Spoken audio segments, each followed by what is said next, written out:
इस कहानी की शुरुआत में ये दिखाते हैं कि एक बच्चा जमीन पे लेटा हुआ है और वो बुरी तरह से जख्मी है। तभी वो बताता है कि मैंने पृथ्वी के बारे में कहानियां सुनी थी। वो एक बहुत ही खूबसूरत प्लेनेट था, लेकिन इंसानों ने उसे तबाह और बर्बाद कर दिया। और आज से 1000 साल पहले पृथ्वी से सभी लोगों को एक दूसरे प्लेनेट पर बसाया गया और इस प्लेनेट का नाम था नोवा प्राइम। लेकिन यहाँ पर भी इंसान सेफ नहीं रह सके क्योंकि एलियंस ने उन पर हमला किया। दरअसल एलियंस ने खुद हमला नहीं किया, बल्कि उन्होंने बहुत ही खतरनाक जीवों को इंसानों को मारने के लिए भेजा और इन जीवों का नाम था अरसास। ये जीव बहुत ही खतरनाक थे, इनका मुकाबला करना इतना आसान नहीं था। लेकिन इनके अंदर एक कमी थी, ये देख नहीं पाते थे, यानी कि इनकी आंखें नहीं थी।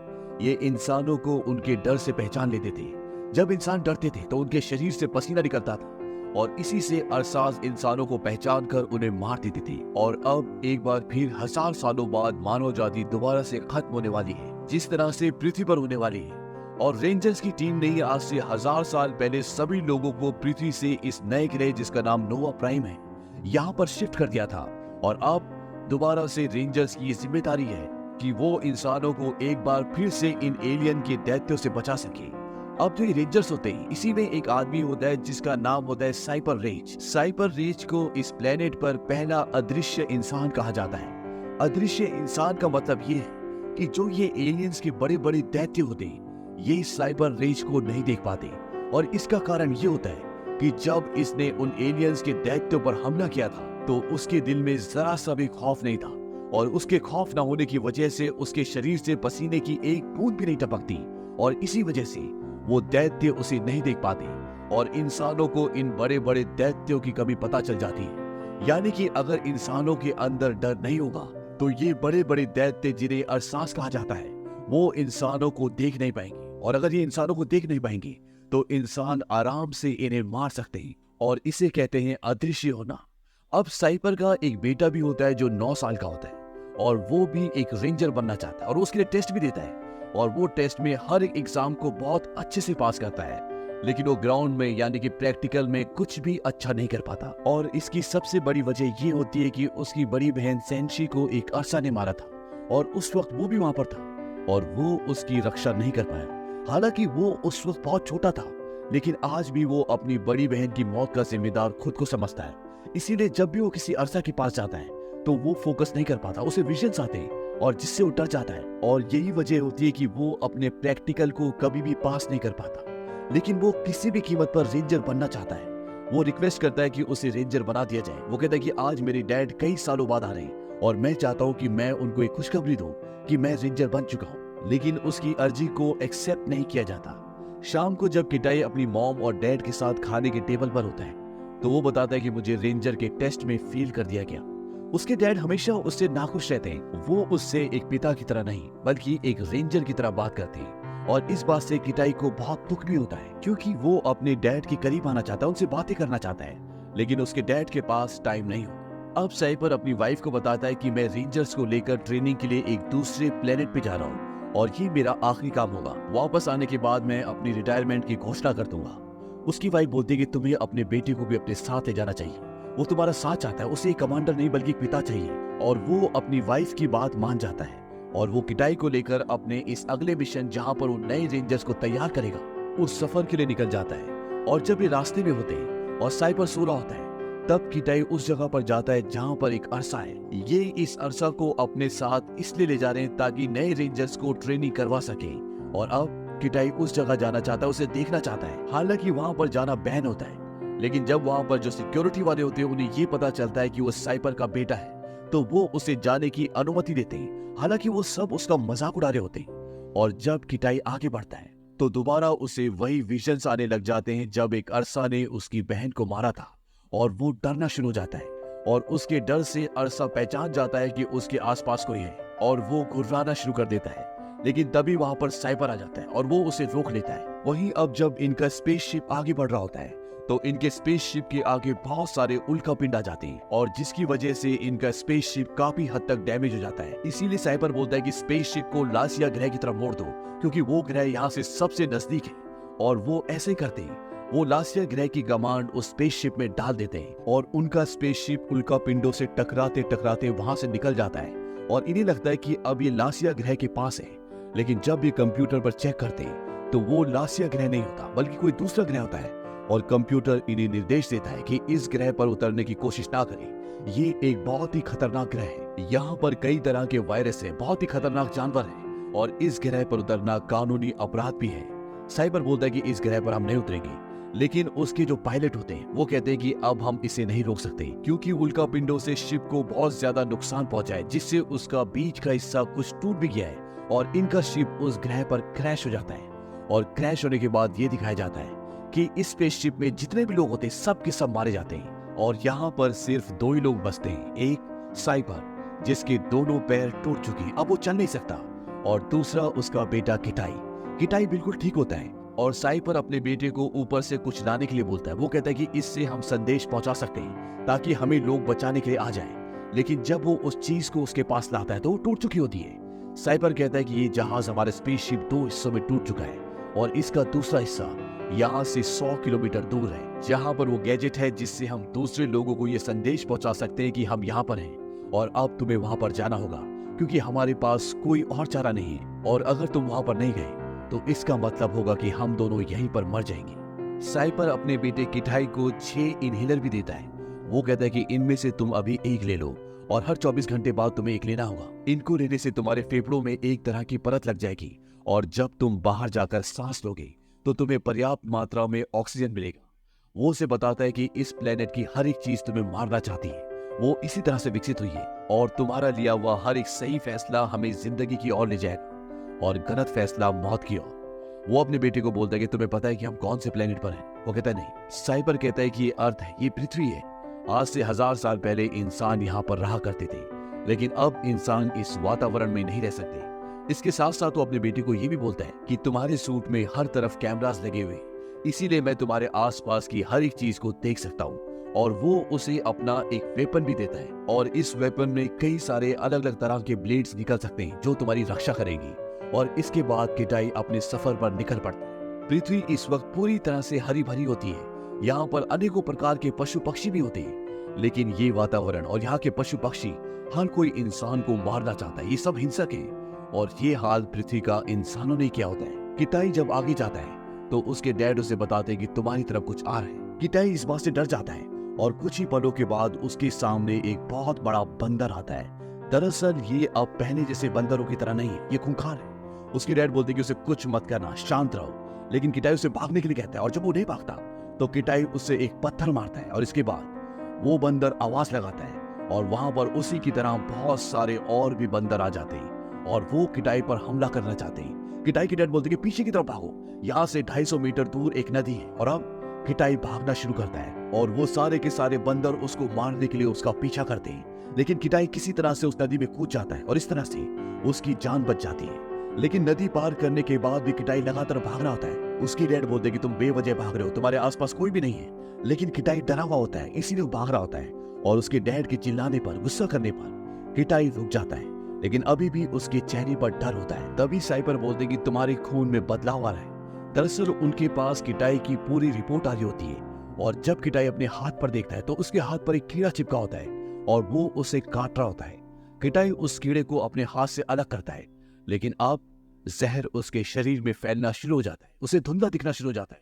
तभी उसके डैड साइपर बोलते हैं कि अपनी मेडिकल किट निकालो और वो अपनी मेडिकल किट निकालता है। उसके डैड बोलते हैं कि इसमें जो पहला इंजेक्शन है उसको अपने दिल में लगाओ, लेकिन किटाई को सब कुछ धुंधला दिख रहा होता है, लेकिन फिर भी वो बड़ी मुश्किल से पहला इंजेक्शन अपने दिल में लगा लेता है। इसके बाद उसके डैड बोलते हैं कि दूसरा इंजेक्शन भी अपने दिल पर लगा, लेकिन इस बार उसके हाथ काम करना बंद हो जाते हैं। उसके डैड बोलते हैं कि जैसे तुमने इंजेक्शन पकड़ा उसी तरह से जमीन पे गिर जाओ ताकि उसके गिरने से इंजेक्शन उसके दिल में लग जाए। और ऐसे ही होता है, वो उसी तरह से जमीन पर गिर जाता है और इंजेक्शन उसके दिल पर लग जाता है। और अब किटाई बेहोश हो चुका है और यहाँ पर तापमान बहुत जल्दी से गिरना शुरू हो जाता है और किटाई अगर होश में नहीं आया तो वो ठंड से जमकर मर जाएगा। और ये इस फिल्म का, इस कहानी का पहला सीन होता है जब एक बच्चा जमीन पर लेटा होता है और वो ये सब कुछ सोच रहा होता है। अब कहानी आगे चलती है और उसके डैड बोलते हैं कि अपनी आंखें झपकाओ। वो बड़ी मुश्किल से अपनी आंखें झपकाता है। इसके बाद उसके डैड बोलते हैं कि यहाँ से गर्म जगह 9.7 किलोमीटर दूर है और अगले 50 मिनट में तुम्हें वहां पहुंचना होगा। और किटाई वहां से भागना शुरू करता है। वहीं दूसरी तरफ ये दिखाते कि साइपर के पैर में जो चोट लगी है, जो उसकी हड्डी टूटी है, वो सोचना शुरू हो जाती है, उसे बहुत दर्द हो रहा होता है और अगर वो चाहे तो मशीन्स के थ्रू वो अपनी हड्डी को जोड़ सकता है, लेकिन इसके लिए जो उसे पेन किलर का इंजेक्शन लेना पड़ेगा, उससे वो बेहोश हो जाएगा और अगर वो बेहोश हो गया तो उसके बेटे पर कोई भी नजर रखने वाला नहीं होगा, उसे गाइड करने वाला कोई नहीं होगा, इसीलिए वो दर्द सहना होता है। और साथ ही साथ उसको अपनी बड़ी बेटी भी याद आ रही होती है जिसे एक अरसा ने मार दिया था।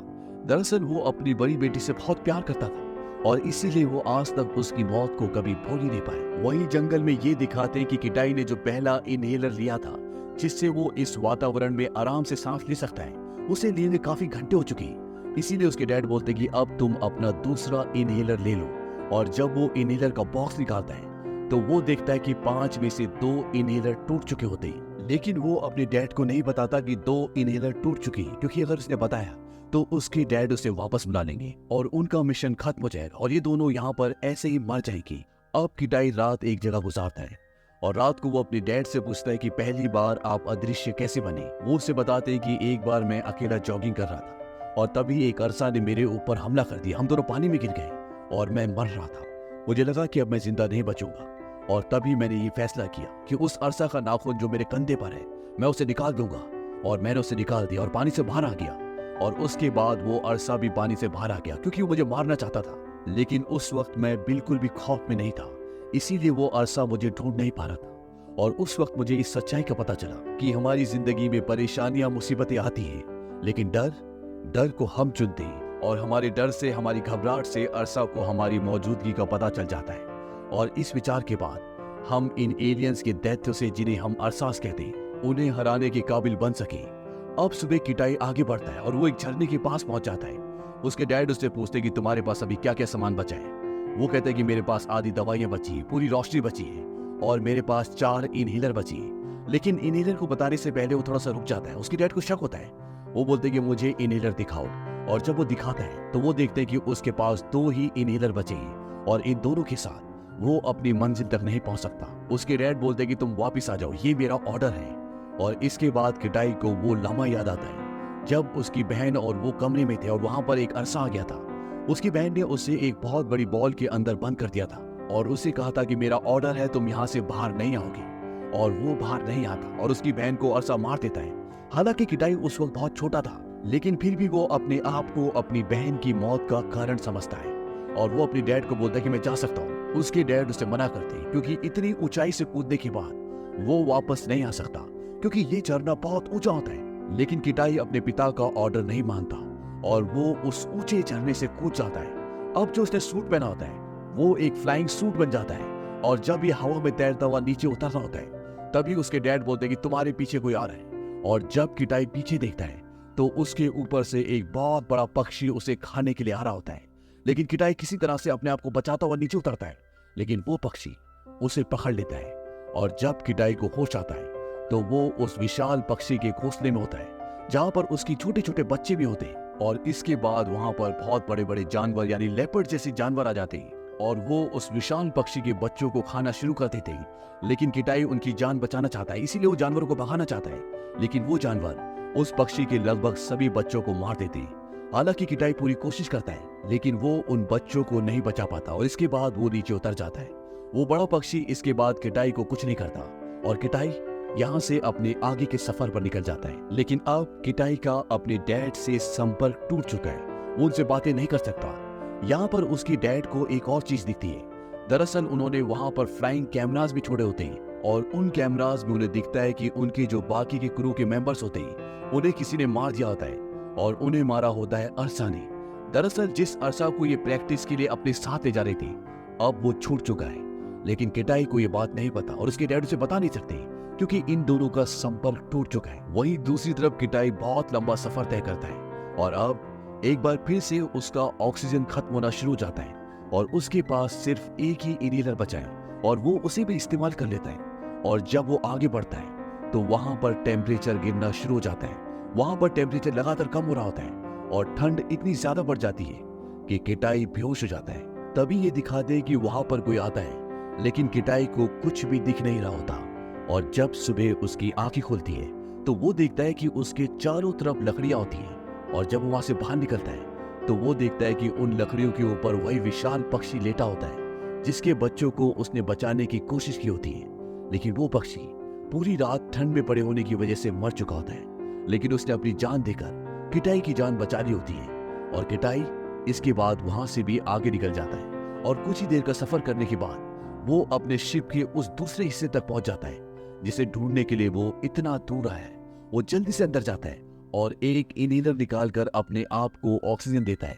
और अब वो बीकन को भी ढूंढ लेता है। बीकन वो यंत्र होता है जिससे वो अपने डैड से संपर्क कर सकता है, जिससे वो दूसरों तक ये मैसेज पहुंचा सकता है कि हम इस प्लेनेट पर फंसे हुए हैं। सबसे पहले वो अपने डैड से संपर्क करता है। उसके डैड उसकी आवाज सुन लेते हैं, लेकिन वो अपने डैड की आवाज नहीं सुन पा रहा होता। किटाई ये भी देखता है कि अरसा वहां से भाग चुका है और क्रू के सभी मेंबर्स को मार चुका है। अब वो पूरी तरह से सोच में पड़ जाता है और उसे अपने डैड की बातें याद आती हैं और वो उसी तरह से सोचना शुरू करता है जिस तरह से उसके डैड उसे बताते थे। वहां से उसके डैड उसे गाइड कर रहे होते हैं, लेकिन वो उनकी बात नहीं सुन रहा होता, लेकिन वो उनकी तरह सोच रहा होता है। इसलिए जैसे जैसे उसके डैड बोल रहे होते हैं वैसा वैसा वो भी कर रहा होता है। और किटाई जब चारों तरफ देखता है तो उसे एहसास होता है कि ऊपर एटमॉस्फेयर में एक इलेक्ट्रिक परत है जो सिग्नल्स को ब्लॉक कर रही है, और अगर उसे सिग्नल को दूसरों तक पहुंचाना है तो सामने एक बहुत ऊंचा पहाड़ होता है। उसे उस पहाड़ पर जाना होगा और किटाई उस पहाड़ की तरफ चलना शुरू कर देता है। लेकिन उसके दिल में अरसा का डर भी होता है और वो भागना शुरू कर देता है और भागते भागते वो ऊपर पहाड़ पर भी चढ़ रहा होता है। और अब अरसा को पता चल जाता है कि यहाँ पर कोई इंसान है और वो उसका पीछा करना शुरू कर देता है। और जब वो एक गुफा के अंदर जाता है तो अरसा उसके सामने आ जाता है। अरसा उसे कई बार मारने की कोशिश करता है, लेकिन किटाई किसी न किसी तरह से बच जाता है और वो उस गुफा से उस चट्टान के ऊपर आ जाता है। लेकिन अभी भी अरसा उसके पीछे होता है। यहाँ से किटाई कई बार सिग्नल भेजने की कोशिश करता है, लेकिन सिग्नल नहीं जा रहे होते और तभी अरसा वहां पर आ जाता है और वो उसे जख्मी कर लेता है। और तब उसे वो विजन्स आते हैं जब उसकी बहन को एक अरसा ने मारा था और वो कुछ नहीं कर पाया था, और वो एकदम शांत हो जाता है और उसे अपने डैड की कुछ बातें भी याद आती हैं कि हमें भविष्य में नहीं बल्कि इस पल में रहना चाहिए। मुसीबतें आती हैं लेकिन डर इंसान खुद लेकर आता है। और इसके बाद उसके दिल से दिमाग से पूरी तरह से डर निकल जाता है। और जैसे ही उसके दिल से डर निकलता है अरसा अब उसे नहीं देख सकता, उसके एहसास को महसूस नहीं कर सकता। और अब जहां अरसा इसके लिए दैत्य था, अब ये बच्चा अरसा के लिए एक दैत्य बन चुका है। डर के आगे जीत है और ऐसा ही होता है। वो अरसा को बहुत बुरी तरह से मार देता है और इसके बाद उसके पास जो बीकन होता है वो उससे अपने लोगों को ये इंडिकेशन भेजता है कि हम अर्थ पर फंसे हुए हैं और वहां से लोग आते हैं और इन दोनों को यहाँ से बचा कर ले जाते हैं। और अंत में ये दिखाते हैं कि किटाई और उसके पिता के बीच में जो दूरियां होती हैं वो भी अब पूरी तरह से खत्म हो चुकी है। साइपर जख्मी होने के बाद भी अपने पैरों पर खड़े होकर अपने बेटे को सैल्यूट करते हैं क्योंकि उन्हें अपने बेटे पे गर्व है। और इसी के साथ ये फिल्म, ये कहानी यहीं पर खत्म हो जाती है।